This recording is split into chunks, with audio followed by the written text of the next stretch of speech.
Fala pessoal, sejam muito bem-vindos ao episódio 106 do Rural Talks. Rural Talks, para quem não conhece ainda, é o antigo Rural Ventures, que agora vem maquinado para falar com todo o ecossistema de tecnologia do agronegócio. Então aqui nós trazemos, Kiran Gatnam. Bem-vindo, Kiran Gatnam. Tudo bem? Tudo ótimo, e você? Aqui nós falamos com CVC, VC, startups, corporações, empresas de tecnologia, já falamos com pesquisadores, até com solo, tudo, né? Tudo, um pouco de tudo. Mas antes da gente entrar no nosso episódio de hoje, que é muito especial, porque vai abordar muito o mercado de tecnologia e um assunto que está muito em alta, é importante lembrar, gente, que está chovendo no Rio Grande do Sul novamente. As previsões de chuva, elas aumentaram, então elas estão com perspectiva até de atingir Santa Catarina. A gente tem um problema lá, tem que ser resolvido, então nós fizemos uma parceria aqui com a Randon Corp para auxiliar esse momento. Então não é a quantidade que você vai transferir, não é o valor, mas assim, todo o valor importa, então a gente tem que ajudar nesse momento, principalmente porque a gente não sabe o que vai acontecer depois que a água baixar, então a gente precisa ter um respaldo aqui para ajudar essas famílias que vão ter que retornar para casa e possivelmente não vão ter nada. Então a gente vai deixar um QR Code aqui para que vocês possam entender um pouquinho de como que a Randon pode auxiliar. A Randon está em Caxias do Sul, está muito próxima do que está acontecendo, então é super importante a gente poder ajudar mesmo à distância. Força aí para vocês, gaúchos, estamos juntos, vamos em frente. E voltando aqui para essa mesa hoje, Kiran Gatnam.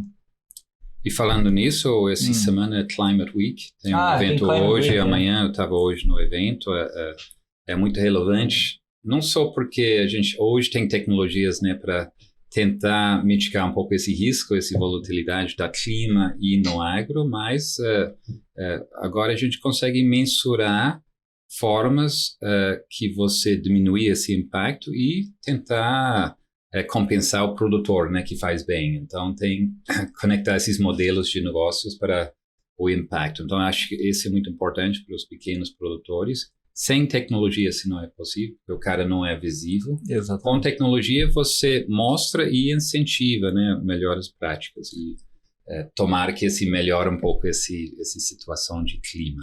Tomara que a tecnologia ajude a gente a ter uma previsibilidade do que vai acontecer e como que vai acontecer. Acho que é super importante, E hoje, para essa mesa aqui, eu gostaria de chamar João Mar Silva, gerente de relacionamento com desenvolvedores para a América Latina, de nada mais, nada menos do que a NVIDIA, pessoal. A NVIDIA é uma empresa multinacional americana focada em processamento de dados, específica com GPUs, com processadores e dispositivo de comunicação. A gente acha que tudo isso é novo, gente? Mas ela foi fundada em 1993. Então essa evolução, ela veio acompanhando todos esses incrementos de tecnologias para poder chegar aqui hoje, João Mário? Bem-vindo, muito obrigado por estar aqui com a gente, para a gente poder falar um pouquinho de inteligência artificial, Porque eu acho que a inteligência artificial, como dizem, já vem sendo falada há muitos anos, mas agora que chegou para a população em geral, Sim, é uma coisa interessante, você estava comentando do clima, etc. O que me fez estudar inteligência artificial lá atrás foi exatamente tentar resolver um problema com a internet das coisas, com a IoT, de uma fazenda. Nossa, porque a gente tinha a necessidade de fazer transmissão de imagem, era uma detecção de praga, detecção de uma série de coisas, e a dimensão da fazenda era tão grande que esquece qualquer meio de comunicação para você conectar aquilo, a não ser tecnologias com baixíssima capacidade de banda. E aí não tinha como implementar a história. Eu falei, o único jeito é ter inteligência artificial lá na ponta. Foi aquela gota d'água que me fez estudar inteligência artificial. Cara, engraçado, às vezes a tecnologia existe, em 93, mas às vezes demora para o mercado achar uma utilidade para aquilo, Outro exemplo é o QR Code, que foi desenvolvido nos anos 90, ninguém usou, nem sabia o que era, só durante a pandemia começou a ficar mais popular, A inteligência artificial, ela se mescla muito com a história da NVIDIA, A NVIDIA é uma empresa de computação acelerada, então o primeiro workload que a gente pegou para acelerar foi gráfico. A NVIDIA que inventou a GPU. E aí foram saindo versões de GPUs, etc. Lá para as tantas, resolveram testar o processamento da GPU. A GPU tem um monte de processador paralelo. Ela é excelente né, com esse monte de núcleozinho para fazer processamento paralelo. Então, tem uma diferença básica de conceito. Uma CPU foi desenvolvida para ela entregar uma tarefa o mais rápido que ela puder. Sim. Ela tem um número limitado de processadores para fazer isso em paralelo, mas ela faz isso. A GPU foi feita para processar um volume gigantesco de dado muito rápido. Então, são funções distintas, né? E aí começaram a utilizar e testar a GPU para implementar algoritmos matemáticos complexos e distribuídos.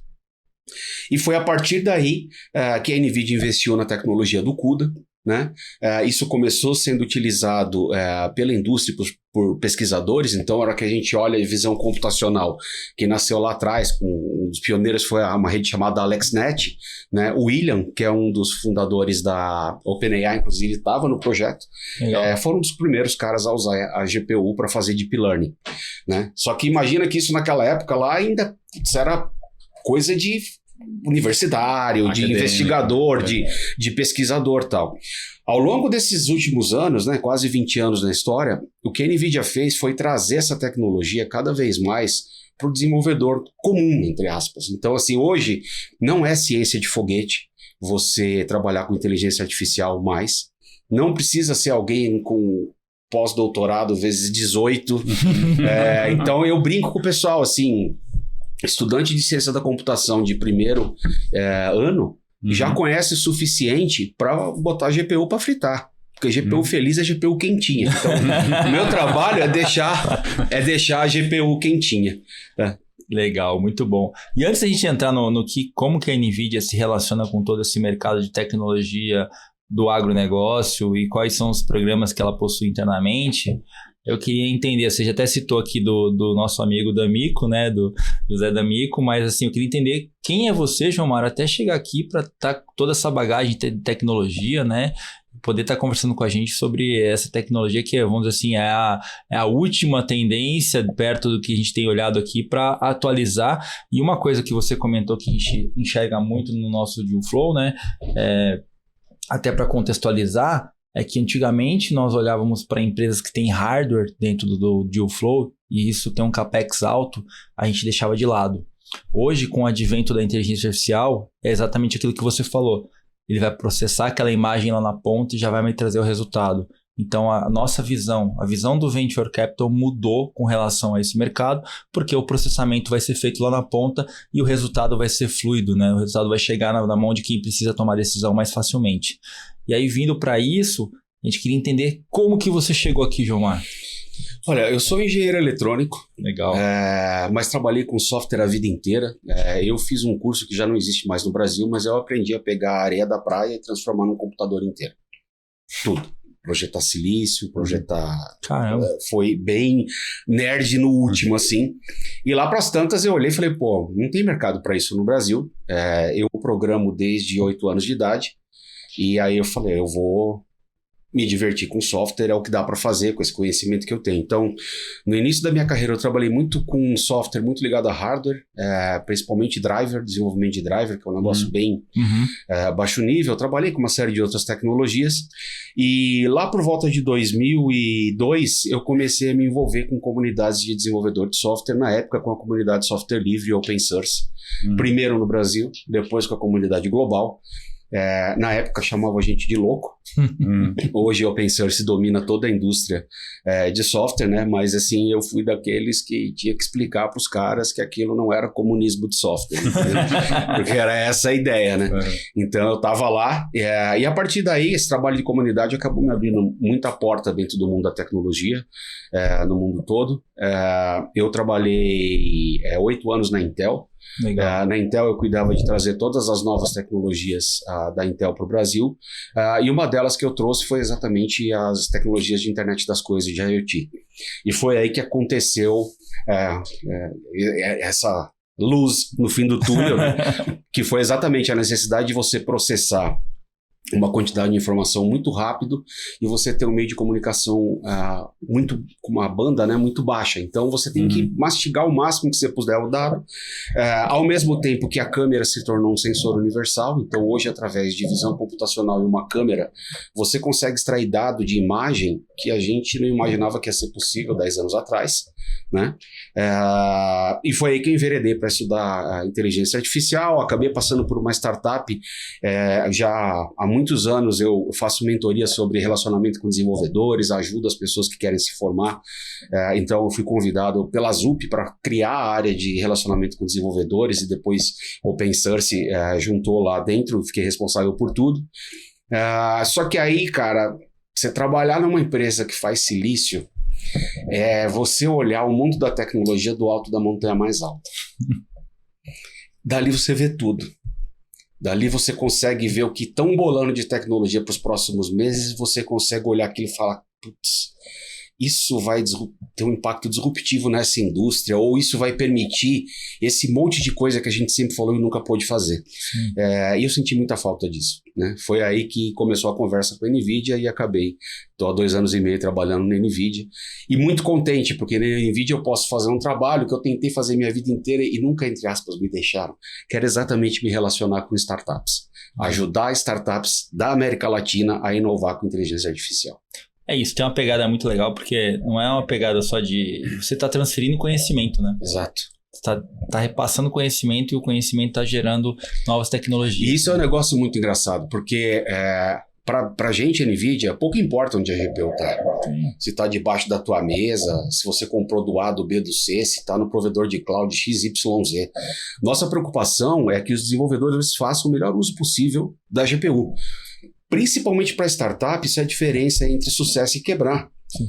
Porque uma solução com inteligência artificial, que corre o risco de acontecer igual com a OpenAI, de ter 3 milhões de usuários em questão de semanas, né? Imagina a escalabilidade que tem que estar por trás disso. Nossa. Então, assim, você tem que ter uma solução que realmente escala, e que escala de forma sustentável do ponto de vista econômico, né? Tem que ser robusta, né? Tem que ser robusta. E para isso que as GPUs, e saber usar bem as GPUs, faz toda a diferença. Então, a nossa grande preocupação aqui, na América Latina e no mundo todo, é com a educação do ecossistema. Porque a NVIDIA é uma empresa que opera com um ecossistema de inovação aberta. Esse é o nosso grande segredo. Então, se você olhar no stack do que a gente faz, né? A gente fica ganhando dinheiro vendendo CPU, vendendo GPU, hardware, basicamente, para você poder montar toda a infraestrutura de processamento para IA. Mas em cima disso são várias camadas, né? Então eu gosto de começar a contar a história lá pelo software. Então a gente hoje tem mais de 150 frameworks, que cada um deles foi desenvolvido baseado numa necessidade real do mercado. E como é que a gente sabe essa necessidade real? Porque a gente está presente. A gente conversa com pessoas do mundo todo. Só o Inception já são 18 mil startups no mundo. Então, a gente começa a identificar necessidades comuns aparecendo em empresas grandes e em startups. A gente senta com esse pessoal, levanta exatamente o que é que eles precisam e começa a trabalhar em cima disso para criar um framework. Um exemplo disso que eu gosto de dar sempre o Merlin. Engine de recomendação existe há muitos anos, né? Para compra online, etc. Só que o que acabou acontecendo? A IA começou entrando, dando potencial gigantesco de crescimento e a complexidade do stack começou ficando maior. Então, cada vez que a empresa ia começar um projeto novo de uma engine de recomendação, eles tinham um baita de um, entre aspas, retrabalho para criar uma camada de software acelerado para depois disso definido, poder começar a codificar. Foi exatamente para isso que a gente desenvolveu o Merlin. A gente entrega pronto, na mão, toda essa infraestrutura de uma engine de recomendação. Então, quem quer fazer uma engine de recomendação com o estado da arte da tecnologia, é só pegar o Merlin. A gente montou isso, validou com essas empresas, é um projeto open source, está gratuito na internet. Ponto, colocou lá. Então, imagina a gente fazendo isso para mais de 150 indústrias diferentes. E no meio do caminho, a gente pega 3 grandes plataformas da NVIDIA de inteligência artificial, de computação de alta performance, que, por exemplo, a Petrobras usa, e uma chamada Omniverse, que é para gêmeos digitais e criação 3D. A gente começa criando uma série de bibliotecas Para cada tipo de processamento desse, a gente acaba tendo necessidade de ter uma arquitetura de servidor específico, porque um servidor que vai criar um gêmeo digital e vai operar um gêmeo digital, ele tem características de computação absolutamente diferentes de um servidor para uma engine de recomendação. Então, caixa, velocidade de disco, tamanho de memória, a gente cria essas arquiteturas e quando tudo isso aí está pronto e está validado, a gente volta para a GPU, para o hardware lá embaixo e a gente entrega tudo para o ecossistema. Então, essas arquiteturas de servidores são blueprints que a gente entrega. Você vai comprar da Dell, da Lenovo, da Supermicro, dos nossos parceiros de... E o software, no final do dia, vem do ecossistema de inovação da NVIDIA, que são essas 18 mil startups. Só na América Latina são quase 300 mil desenvolvedores, para vocês terem uma ideia. Caramba. E a gente tem contato com todos os ISVs praticamente do mundo. No final, teve o Rural Summit lá, eu fiz aquela base de comparação do hardware iPhone com o trator. No final do dia, o GPU é o hardware e os aplicativos em volta que vão fazer melhorar a utilização da GPU. Exatamente, exatamente isso. Então, muitas vezes a pessoa fala, que solução a NVIDIA tem para tal coisa? Nenhuma. Nós não temos solução para nada. O que a gente tem são os ingredientes de hardware e de software para que as empresas, principalmente as startups, consigam inovar e entregar soluções de valor para o mercado. Você está criando um marketplace para que eles possam consumir a sua GPU. E para a gente é ótimo, porque nesse processo de estar junto, de antecipar a tendência, a gente acaba vendo necessidade de alterar o hardware. Sim. Então, se você pegar a última linha de GPUs da NVIDIA, elas têm dentro da GPU circuitos para fazer processamento de transformer. Transformer é uma tecnologia que é usada para modelos de linguagem, para essas LLMs. Então, tudo que está por trás de IA generativa tem um componente de processamento chamado Transformer. Legal. Isso até a versão anterior das GPUs, a linha A, né, era feito por software. Na linha H das GPUs da NVIDIA, daí para frente, a gente colocou para dentro do hardware. A gente tinha feito a mesma coisa com processamento de tensores, que é um outro negócio que você usa muito em A. No começo era software, depois a gente criou circuitos dentro da GPU para adaptar para isso. Para acelerar, na verdade. Para acelerar. Então, se você vê, o salto de aceleração de uma geração de GPU da NVIDIA para outra é bizarro. É assim, 35 vezes mais rápido e gastando 2 vezes menos energia. Porque esse é um ponto muito importante, Sim. a sustentabilidade das soluções. Não é só aumentar a capacidade de processamento, né, mas reduzir também o consumo de energia. Então, a gente consegue inovar nessa velocidade exatamente por estar conectado com todo o ecossistema. Então, não importa o que estão querendo fazer de maluquice com GPU, a gente está acompanhando de alguma forma e está ajudando nos maiores projetos de maluquice. O primeiro servidor com 8 GPUs que a NVIDIA montou de referência foi dado para a OpenAI. Tem vídeo na internet do Jensen entregando o primeiro, né? E eles fizeram o que todo mundo conhece. Agora a gente lançou uma arquitetura específica para IA generativa, né? O primeiro servidor disso ele também foi lá e entregou para a OpenAI. Imagina que dentro desse portfólio, né, de desenvolvedores teria muitas sinergias, talvez, entre eles, além do próprio tecnologia, mas nas soluções, né? Às vezes o desafio é treinar aquele algoritmo, acesso a dados, tudo isso. Vocês entram nesse mundo de desenvolvimento, de negócios? O que a gente acaba fazendo muito para as startups, isso tem um valor legal para eles, é o matchmaking. Então, sempre que uma grande empresa na América Latina quer fazer qualquer coisa relacionada com IA, em algum momento o telefone do pessoal da área comercial da NVIDIA vai tocar. Tá. O segundo telefone que toca é o meu. Gilmar, conversei agora aqui com a empresa X. Eles querem uma solução assim, ó. Pum, a gente tem alguém que faça isso? Muitas vezes eu olho e falo, não tem um, mas se eu pegar um pedaço desse, colocar um pedaço desse, um pedaço daquele, e alguém montar uma solução em cima, esse negócio dá jogo. A gente vai apresentar isso pro grande, explica para ele, Sim. e coloca em contato com as startups e vai acompanhando para o desenvolvimento do projeto. Mas vocês não têm um programa de venture building ou oficial? A gente tem o nosso programa de apoio a startups é o Inception, né? E junto com o Inception a gente tem um programa para VCs. Tá. Então, já são mais de 800 VCs no mundo todo que fazem parte desse programa. Basicamente, o VC vai entrar no portal, vai dizer qual é a região do mundo, qual é a tese que ele está buscando ou a indústria que ele está buscando, vai estar listado startups ali que estão trabalhando com aquilo. O que a gente faz é um trabalho de curadoria. Então, a gente só deixa entrar dentro desse programa, startups que eu sei que estão usando bem a tecnologia, que estão fazendo coisa que é escalável e que tem um potencial de crescimento muito grande. Tá? Então, esse é o segundo lado do Inception. Tá? Mas respondendo a história de montar a solução, para isso são os grandes integradores. Então, no mundo a gente trabalha com as maiores empresas como Accenture, integradores de solução, né? Accenture, Deloitte e outros, e eles acabam fazendo essa integração de soluções. Né? E a gente sempre fala o seguinte para as empresas, eu quero uma solução para tal coisa, inclusive para as startups. Tá bom, me conta, você quer desenvolver em casa? Você quer contratar isso de alguém como um serviço ou adquirir essa tecnologia? Ou você quer uma empresa que possa desenvolver isso para você e transferir o conhecimento? Ele escolhe o que ele quer. Então, é muito comum você ver 2 ou 3 startups do Inception trabalhando junto em soluções grandiosas que tem por aí. Porque, a minha solução precisa de um negócio assim, é um core muito específico, tem que ter um cara que entenda muito, sabe, de uma filigrana de um detalhe aqui. Sim. Cara, tem uma startup que só faz isso. Eles montam aquilo e entregam.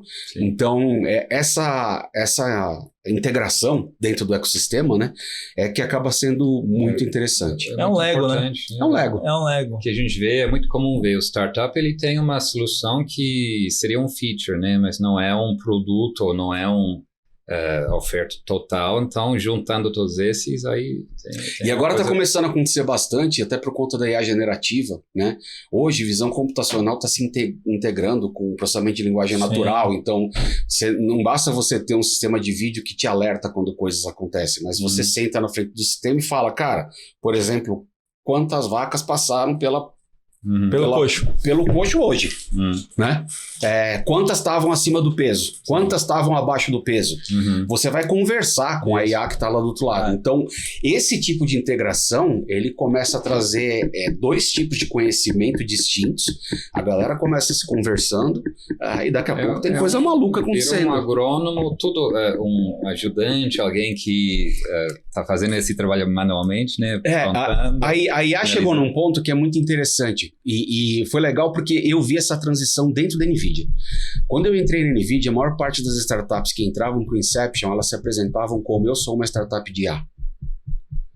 Em 6 meses, mais ou menos, isso deixou de acontecer. Todas. Eu sou uma startup de agro, você entendeu? Eu sou uma startup de retail, eu sou uma startup disso, daquilo, mas o core do que está ali é a inteligência artificial. E isso é muito legal porque... as startups hoje conseguem adotar essa tecnologia com uma facilidade muito grande, que não era possível há 20 anos atrás ou 15, por conta dessa barreira técnica. A NVIDIA trabalhou para que isso seja popularizado de tal forma que seja simples de ser utilizado. Então essa foi a grande A utilização sacada. foi exponencial tanto quanto foi o preço da ação. Se você olhar, isso aqui é uma coisa que é exponencial, existem gráficos na internet que mostram o crescimento da capacidade computacional das GPUs comparados com a lei de Moore. A lei de Moore é quase uma reta. Quando a gente olha a velocidade com que esse mercado se expande. É legal procurar esses gráficos porque a necessidade de expansão de capacidade de processamento ela é monstruosa hoje. Então hoje a gente consegue fazer com 2 servidores com GPUs da NVIDIA o que a gente faria com 140, 150, 160 servidores há 10 anos atrás. Então imagina o consumo de energia, custo, complexidade de desenvolvimento e etc. Isso me leva a uma outra pergunta, Gilmar. A gente tem ouvido falar muito de gêmeo digital, né? Então, assim, como que você enxerga a utilização do gêmeo digital, não só no agro, né, mas como numa visão ampla, né? O que vai poder incrementar em eficiência, isso olhando para o agronegócio, né? Mas no futuro próximo, porque o gêmeo digital está muito parecido com a inteligência artificial, né? Está num momento de adoção inicial ainda, né? Não é todo mundo que entende, tem gente que está iniciando, né? Acho que tem gente que nem sabe o que é gêmeo digital ainda, na verdade. Mas se você puder até explicar um pouquinho, acho que seria interessante. Mas como que você enxerga a eficiência do mercado do agronegócio ou produtivo de uma forma geral com a implementação do gêmeo digital hoje? A história do gêmeo digital ela é muito interessante porque ela remete a Apollo 13. que é aquela missão Apollo que foi para o espaço, deu problema, etc. Eles não tinham um simulador, eles não tinham um gêmeo digital da cápsula e do módulo aqui na Terra, mas eles tinham o simulador do módulo e o simulador da cápsula. Quando aquele problema aconteceu, eles correram para criar software que transformasse o que era um simulador para estudo em algo que recebesse o dado da telemetria e mostrasse o que estava acontecendo. Por sorte, um dos astronautas que estava para ir na missão teve contato com uma pessoa que teve sarampo alguns dias antes da missão e ele foi retirado da missão. Mas esse cara tinha treinado para tudo. Então, com essa brincadeira, eles conseguiram pegar esse astronauta, colocar dentro do módulo, conectar a telemetria do módulo que estava lá em cima para cá e o cara olhar dentro da cabine e ver.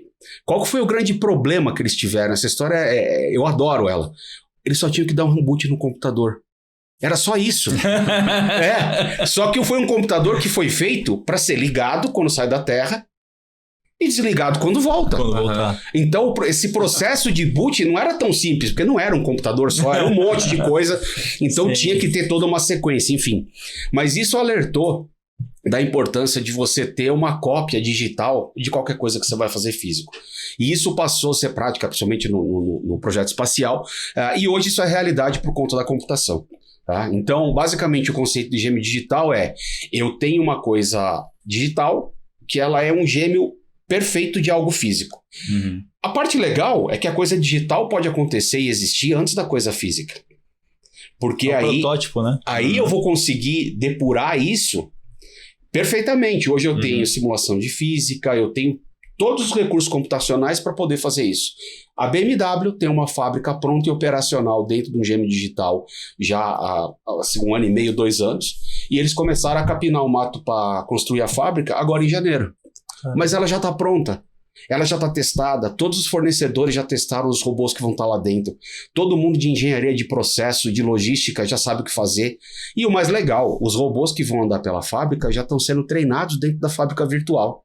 Caramba. A Amazon tem gêmeo digital de warehouse deles.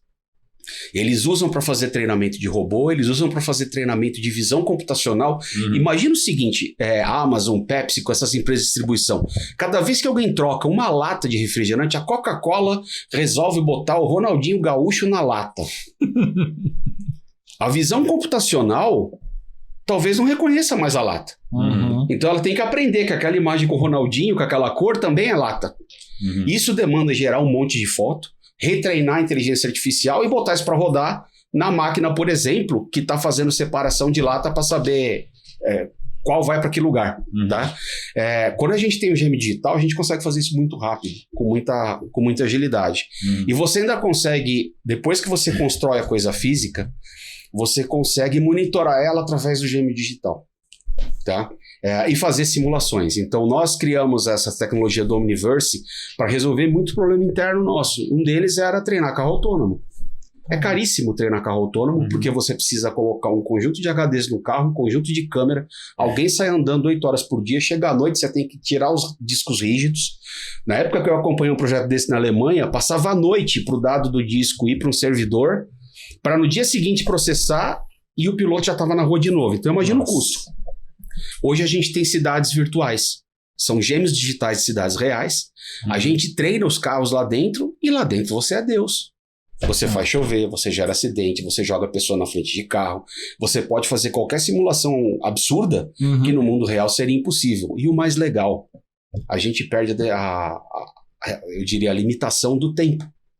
Porque um tempo de simulação, ele depende simplesmente da tua capacidade de processamento, ele não depende mais do tempo físico. O LLM está trabalhando 24 horas por dia. Então eu consigo treinar um robô para se adaptar a qualquer terreno em dias ou horas, o equivalente a centenas de anos. Existe um projeto, quem quiser procurar na internet, é Animal, só que é com Y.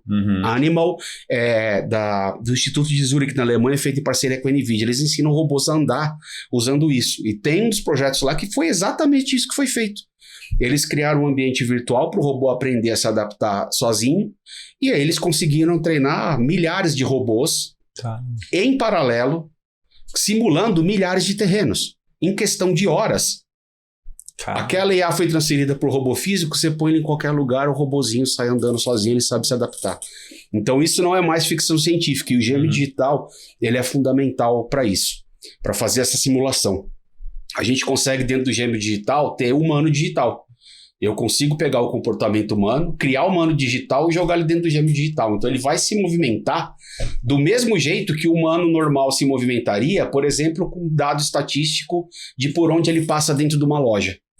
Isso é legal, Gilmar, porque é o seguinte, hoje nós temos um problema gigantesco no agronegócio, porque é o seguinte, a startup só pode validar o business case dela 1 ou 2 vezes por ano por causa da safra. Por causa da safra. Então agora você está falando um negócio, eu falei assim, cara, eu consigo... Não precisa mais esperar a próxima. Você sabe que eu sabia da história da safra e nunca tinha pensado nisso. Mas você tem toda a razão. A gente tem tecnologia hoje para fazer simulação, a gente consegue hoje com tecnologia como o ForecastNet, que prevê deslocamento de rio aéreo, e com o gêmeo digital da Terra que a NVIDIA está criando, que é um projeto chamado Earth-2, a gente consegue simular condição climática eventualmente, e ver o impacto disso em qualquer outra coisa. Então, qualquer coisa que exista no mundo físico, hoje a gente consegue simular no mundo virtual. Tá? A infraestrutura de processamento disso não vai ser pequena. É uma infraestrutura muito grande. Né? Mas é aquela história. Quanto a BMW ia ter de prejuízo se ela construísse a fábrica errada? Exatamente. Eu acho que assim, também, vamos falar a verdade, né? O gêmeo digital nasceu agora. Da mesma forma que a inteligência artificial era cara no passado, em algum momento ela vai ficar barata, porque a utilização vai ser em massa, né? Então, assim, aí a partir do momento que ela estiver em massa, isso vai ficar muito fácil e acessível para qualquer startup utilizar e fazer essa validação. Porque o que a gente sofre hoje é, e aí, quanto tempo você validou? Não, mas a safra de cana é uma safra por ano, eu não consegui validar. Então vamos ter que esperar o próximo ano. Aí, cara, para ele é 2 anos segurando o rojão ali de cash burn, sem ter validado essa tese. Por isso a gente não vê tanto startup de biotech também aqui. Até agora esse está mudando. Nosso primeiro investimento foi recentemente, porque esse fase de P&D hoje é muito mais rápido. Antes era muito longo e aqui não tem tanto apoio que nem tem nos Estados Unidos e outros lugares. Aí não era viável para o venture, né? Que tem um prazo fixo. Né? E a generativa é disruptivo nisso.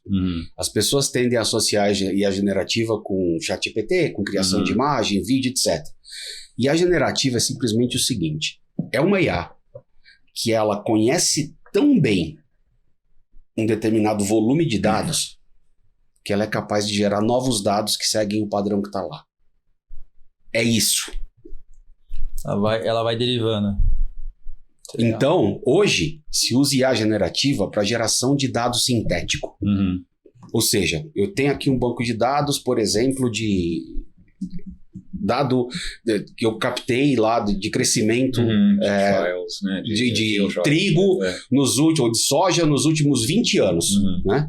Para eu treinar uma IA bem precisa, de repente eu precisaria ter esse dado para os últimos 100 anos. Ou para os últimos 40 anos. Com IA generativa hoje, eu consigo treinar uma IA generativa que vai olhar para esse dado que eu tenho e gerar dado que é equivalente a esse. Então eu duplico ou triplico o volume de dado que eu tenho. Com isso, a minha IA que vai monitorar esses dados vai ter uma precisão maior. Isso aconteceu na medicina. Tem um pessoal da Inglaterra que o maior dataset lá de imagem de pulmão, de raio-x, se não me engano, de pulmão, tomografia, era, sei lá, X mil imagens, né? O cara treinou uma IA generativa para gerar imagem de banco pulmão. De dados muito maior. E multiplicou por 5 ou 6 esse banco de dados e disponibilizou isso na internet. A quantidade de projeto que está saindo hoje de IA em cima desse dataset que o cara conseguiu aumentar com IA generativa é gigantesca. Vai ser disruptivo para os próximos anos na área de imagens. Né? Um exemplo fora da caixinha, e a generativa foi usada na pesquisa da vacina da Covid, para descobrir qual que era a melhor estrutura da proteína para poder grudar no spike e entrar dentro do vírus. Né? E como é que isso é feito? Hoje, o fármaco, você produz 3 anos e meio a menos, né, de prazo por conta da IA generativa. Porque você sabe o seguinte, olha, eu preciso de um medicamento que tem que ter essas moléculas. A quantidade de combinações possíveis são gigantescas. Então você tem uma IA generativa que vai gerar essas combinações e você começa aplicando restrições. É solúvel? É venenoso? E vai fazendo diversos testes até que você chega lá de, sei lá, 40 milhões de combinações, você vai estreitando até que você vai chegar em 8. Essas 8, verifica a patente, etc. Essas 8, você vai para o teste físico. Mas todo o resto foi feito através de IA generativa. Isso já é realidade. Tem um site da NVIDIA, nvidia.com/ondemand. Quem quiser ver isso, é só procurar uma palestra da... Acho que é Moderna o nome daquela empresa. Moderna. Tá? Tem uma palestra do chefe de pesquisa da Moderna. Quando eu comecei vendo o cara palestrar, eu falei, cara, esse cara é um gênio de IA. O cara é da área de biologia. Ele aprendeu IA para ele poder aplicar naquilo. Tá? E por incrível que pareça, isso eu fiquei de queixo caído. É open source. Um monte dessas coisas que esses caras fizeram. Tá? Então, lá atrás do meu começo, né, que eu contei da história do open source, né, isso mudou o mundo. Porque hoje você não começa mais nada do zero. Então você já pega alguma coisa que alguém fez, principalmente do ponto de vista de software, e você consegue inovar em cima daquilo. E a rapidez com que o ecossistema faz isso é muito grande. Não, eu acho que vai mudar muito o mercado, vai ter uma evolução tremenda. E sem essa aplicação lá no campo, né, lá na frente, não iria existir. Agora, a minha pergunta é, uma pergunta mesmo assim, jogando para frente, tá, João Mário? Assim, o que você acha que vai ser mais disruptivo dada essa utilização, fora o GM digital, que já é um negócio absurdo? O que você acha que é a grande mudança que vai ocorrer dado essa utilização dessas tecnologias? Eu acho que a IA generativa vai nos permitir criar IAs para coisas que a gente não podia antes. Para você criar uma IA boa, você tem que ter um dataset, um conjunto de dados muito grande. E dependendo do que a gente está falando, esse conjunto de dados muito grande vai levar 200 anos. Vai levar 100 anos para você ter. Então já existem técnicas de conseguir fazer coisas precisas com um volume de dados menor, mas isso não é aplicável em qualquer coisa. Então a IA generativa vai passar a permitir esse tipo de coisa. E o interessante é o seguinte, vai passar a permitir esse tipo de coisa não para empresas gigantescas, para startups que conhecem bem um problema. Tá? O caso lá que eu te falei que me fez estudar IA era para contar o número de praga numa determinada região de uma plantação, e a solução que eles fizeram foi simples, né? Alguém passava lá X vezes por semana, colocava aquela fita que gruda o bichinho, e ficava uma câmera em cima. E essa câmera batia uma foto a cada X horas, simplesmente tinha que fazer a contagem de bichinho, né? E mandar o dado. Era esse o desafio do projeto. Aí imagina o seguinte, eu queria fazer mais, eu queria criar uma IA que me diz se o volume, o aumento daquilo está fora do normal. Sim. Porque afinal de contas é lá X quilômetros, né? Essa segunda IA depende da quantidade de foto que eu tenho e do quanto de dado histórico que eu tenho. Com IA generativa, você gera 1 milhão de fotos equivalente a essa muito rápido. A tua IA que vai detectar esses bichinhos vai subir uma precisão lá em cima e você consegue gerar dado sintético também para poder simular o processo de evolução disso. O que eu fiquei pensando aqui, o GM digital tá lá. Se você fala assim, tá chovendo, qual a quantidade de bicho que aparece com chuva? Qual a quantidade que aparece com sol? Que é no clima tropical, no clima temperado? Como que você consegue organizar isso, né? Porque isso leva a uma evolução até na análise de solo, por exemplo. Se você planta uma cultura esse ano, o que vai ser o impacto sobre o próximo ano? Tudo isso você vai evoluindo. Você consegue evoluir tudo isso, você consegue cada vez mais simular o impacto. O Earth-2 a gente criou para estudar o impacto do aquecimento global. Sim. Né? E ele tá pronto já isso aí? Tá, o computador tá pronto, o software está sendo desenvolvido com uma comunidade gigantesca hoje. Tem startup brasileira entrando no Earth-2. Não vou contar o nome porque eu não posso, mas já tem startup brasileira trabalhando com a gente. E isso também é disruptivo para qualquer questão climática. Né? O complicado quando você trabalha com meio ambiente e quando você trabalha com biologia é que a geração de dados sintéticos você corre o risco de acabar tendo um padrão que não vai acontecer com a realidade, porque a realidade faz com que aquele padrão tenha que mudar, né? Evidente que tem esse fator de complexidade, né? Mas para muita coisa já pode ser aplicado e é bem interessante, né? Um projeto, eu acompanho muito projeto de universidade, eu costumo coordenar projetos de TCC de algumas universidades, né? Uma delas é o INSPER aqui de São Paulo. Eu propus um projeto lá, não sei se a molecada vai topar ou não, mas é o seguinte, a gente pegar a imagem de satélite e a gente contar a quantidade de casas que estão afetadas por uma enchente. Na verdade, esse projeto começou com a ideia da gente tirar foto e descobrir se tinha gente, pegar foto do satélite e descobrir se tinha gente ilhada e tal, né? Depois que eu propus esse projeto de contar a área afetada, né? Eu falei, caramba, mas isso é um negócio, assim, para estimar, para que esse dado vai servir, né? Tem uma outra galera lá que quer fazer um projeto para estimar o quanto uma inundação vai afetar uma área. Olha que interessante, você dizer para qualquer político ou qualquer tomador de decisão no Brasil que o Guaíba vai subir 1,5 metro para cima do nível normal é um dado, né? Extremamente. Agora você dizer o seguinte, isso aí vai impactar 20 mil residências, o que significa X mil pessoas desabrigadas, o senso de urgência muda. Não, mudou completamente. Tá? Então, hoje a gente consegue aplicar tecnologia dessa em faculdade. Não é nenhum mega especialista, é um menino estudando. Com esse pessoal, eu já fiz carro autônomo, que reconhece placa brasileira. A gente já fez sistema de detecção de distração de motorista. O cara tá dirigindo, tá olhando o celular, etc. O carro apita, manda alerta. Então, assim, é algo absolutamente aplicável, né? E para o agro específico, né? Todos os casos de sucesso que eu tenho acompanhado é sempre assim, ó, tem um cara ali que entende demais daquilo. Não entende nada de tecnologia, mas ele entende muito do problema.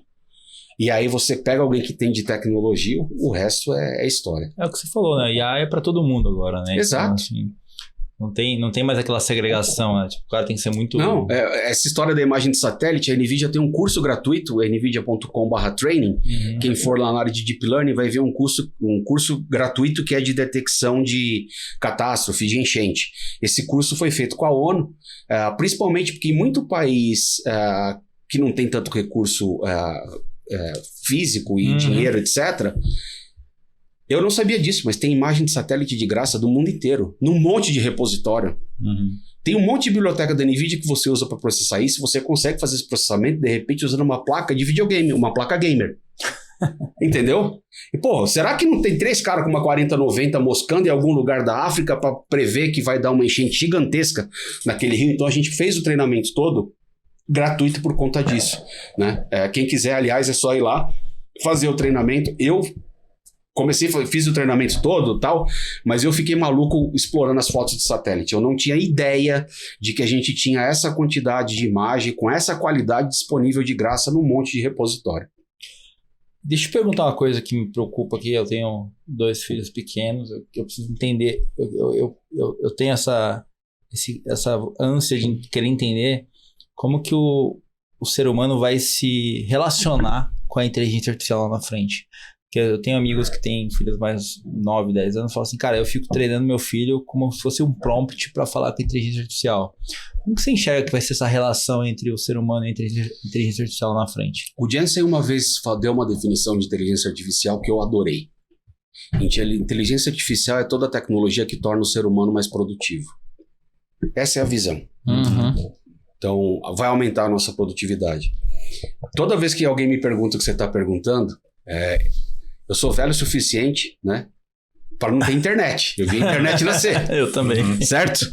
E você lembra as discussões que tinham lá?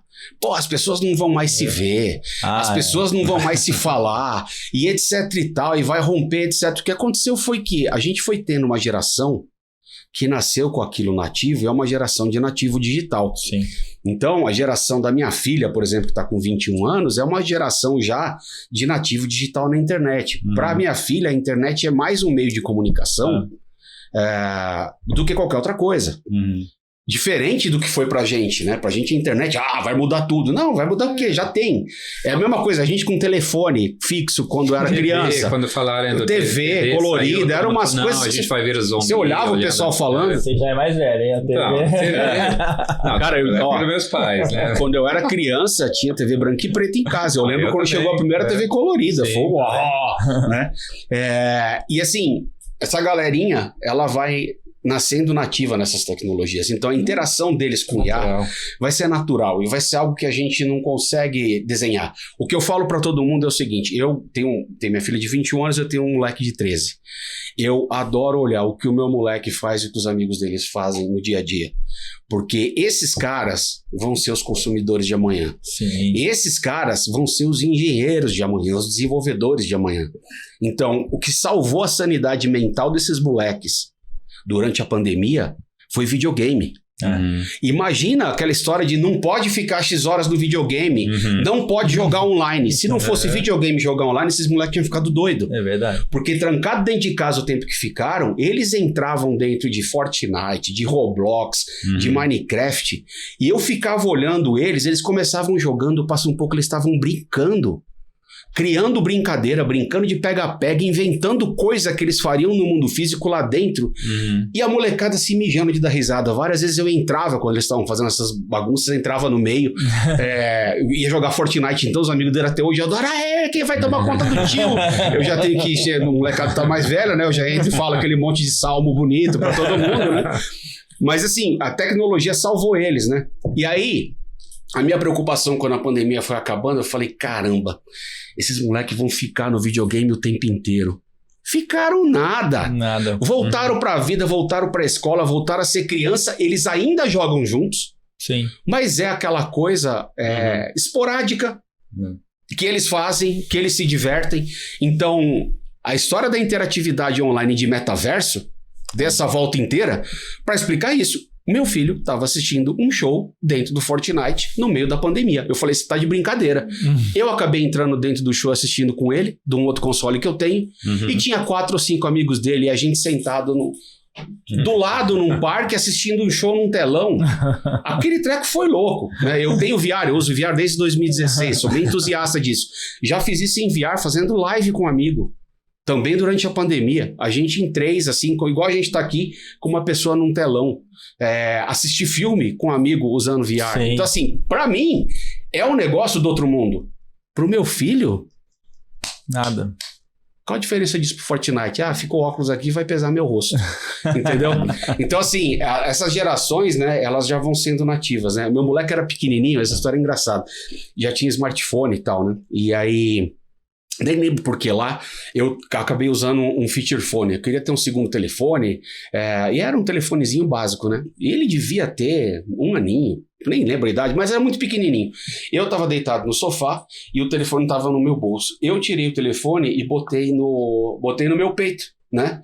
Ele viu o telefone, pegou e começou a passar o dedo na tela e não mexia. E ele começou a falar, tipo... que porra é essa? Não tá funcionando. Não tá funcionando. Eu vi aquilo e falei, caramba, já tem o instinto de que ele tem que interagir com coisa e com tela. Quando a gente foi ver touch a primeira vez, ficou tudo doido, né? Nossa. Então acho que pra mim, a IA vai ser muito disso, sabe? Eu vejo molecada hoje usando IA para o ChatGPT para tirar dúvida. Lógico que tem uns espertão que quer fazer trabalho de escola, mas a professora pega e acaba se ferrando, tá? Mas essa questão da produtividade, essa questão de ajudar a fazer coisas mais rápido, para mim ela é fundamental. E essa geração vai ter isso nativo. Vai fazer parte do DNA deles igual fez do nosso telefone fixo e TV. E o medo de transformar o mercado de trabalho, né? Você enxerga que tira trabalho, acrescenta outras oportunidades? Como é que você... Essa discussão ela é bem interessante. Eu gosto muito do que o Silvio Meira tem falado sobre o tema. Não sei se vocês acompanham ele. E outro dia eu estava num evento com ele e tinha um C-Level no palco, né? E aí começaram a falar de casos de uso de substitui call center, faz isso, faz aquilo. E outro Silvio Meira, ele me contou que ele já tinha feito isso antes para um outro foro, mas ele não falou que ia fazer de novo e ele fez. Ele falou, veja só, vocês são executivos, não são? Então, basicamente, o que o executivo tem que fazer é tomar decisão informada com base em dados. Não é isso que vocês fazem? Vocês são mais substituíveis pelo IA do que um atendente de call center. Os caras quase morreram. Não, porque não dá, porque não isso, porque não aquilo. Essa provocação é extremamente importante para mim. Porque a IA pode ajudar a aumentar a produtividade de muita coisa. E ela vai provavelmente acabar com empregos que, se a gente for pensar na essência, não deviam nem existir. Não deviam nem existir. Vou dar um exemplo simples. Eu tenho um amigo que lá atrás, empreendedor serial, não sei lá qual o número da startup dele já, mas ele tinha criado, enfim, ele criou um sistema que você conseguia fazer OCR e fazer pagamento de carnê do IPVA no site de IPTU do site da prefeitura. Parece um negócio trivial, né? As construtoras, quando constroem os prédios, o prédio ganha registro, cada apartamento tem IPTU, a construtora não paga tudo à vista. Ela vai pagando mês a mês até ela conseguir vender o imóvel. Precisa de gente para fazer isso. E o trabalho da pessoa é chegar na frente de um computador 8 horas da manhã, ele ter uma pilha de 400 carnê do IPTU, que ele vai ter que pegar carnê por carnê, entrar no site, digitar a CAPTCHA, digitar o número, pagar. Isso ele vai fazer o dia inteiro, todo dia. Ninguém aguentava. A rotatividade era alta, era algo que a empresa tinha que economizar dinheiro para fazer e pagava pouco. Então, aquela situação que tá todo mundo perdendo. É insustentável. É insustentável, tá? O cara criou uma IA, você abria um scanner, botava X carnê, batia, ele reconhecia todos os caracteres e ia no site. Então, pagos esses. Pronto. Então, é um exemplo de uso de uma IA que tirou um emprego que ninguém queria. Então, a gente tem muito disso em diversas áreas. E eu acho que o ponto importante da IA é que ela vai permitir com que a gente consiga ter muito mais informação do que a gente imaginou que fosse possível sobre tudo que está ao nosso redor. Isso, para mim, para o agro, faz uma diferença enorme. Já vi solução de IA para pegar, por exemplo, semente, tirar foto e dar tanta informação daquela semente que o cara falou simples. Isso aqui antes você tinha que ir para um laboratório, não tinha no Brasil, ia levar X meses. A IA vai lá e faz com uma fotografia. Acompanhei projeto de IA, por exemplo, que monitora crescimento de gado. Cara, quanto mais cedo se descobrir que você tá tendo problema naquilo para trocar ração, pô, isso tem impacto gigantesco, né? Você pega o ecossistema de Santa Catarina, a suinocultura. Ela não é uma suinocultura de escala com base numa empresa, ela é com base em agricultura familiar de suínos. É isso. Então, o investimento da família naquele ano é engordar 4 porcos. Se eles perderem um, é 25% da receita do ano que foi embora. Isso tem impacto gigantesco. Aí tem veterinário que tem que ficar rodando 500 fazendas vendo porquinho, né? Lá atrás uma startup tinha feito uma solução que fazia esse monitoramento usando visão computacional, uma câmera com USB vagabunda. Acho que foi a Agri mesmo. Uma Raspberry Pi na época para fazer a transmissão disso para a internet e assunto resolvido. Batia o relatório para a veterinária olhava, mandava por e-mail ou por comunicação para o cara, troca a ração, põe isso na ração, tira aquilo, etc. O impacto é gigantesco. Né? Então, é isso. Gilmar, estamos acabando aqui, meu amigo. Chegamos ao final aqui. Puta aula, obrigado. Falamos sobre todas as tecnologias que vão estar presentes no futuro aqui do nosso país, não só do nosso país, do nosso planeta, na verdade. E também acho que foi super importante que você deixou bem claro que é acessível a todos e que todos podem utilizar esse produto e as startups vão ter que utilizar. E essa sacada que você fez eu pensar aqui do GM Digital pro agro, que foi, isso aí faz diferença pra gente validar business, pra gente investir melhor, pra gente poder olhar. Então, acho que não agora, mas eu acho que daqui a algum tempo a gente vai ter que pensar em como fazer isso para uma larga escala. Acho que é até legal pra você fazer no Inception. Sim. Galera de startup, nvidia.com/startups. É ali que vocês se inscrevem no Inception e participam. E desenvolvedor em geral, developer.nvidia.com. É através dali que a gente divulga a tecnologia. Tá? Pessoal, se inscrevam lá, forcem ele fazer esse gêmeo digital pra gente focar em todas as empresas do agro, pra gente poder testar e validar essas startups com mais acurácia e mais velocidade, principalmente, que é o que você falou, né? A NVIDIA nasceu para trazer velocidade para o processo. Vilmar, obrigado. A gente vai marcar você aí quando sair no ar semana que vem. Kiran, obrigado. Pessoal, gostaria de agradecer a todos vocês por escutarem a gente, por curtirem, joinha, Rural Talks no YouTube, no rural.ventures no Instagram e aqui na bmc.news toda terça-feira, 1h30 da tarde e sábado às 7 da manhã. A gente traz tecnologia do agro para você. E não só do agro, na verdade. O Jomar trouxe aqui tecnologia que vai mudar a nossa realidade. Valeu, gente. Até a próxima. Obrigado, Jomar. Valeu, obrigado. Eu que agradeço.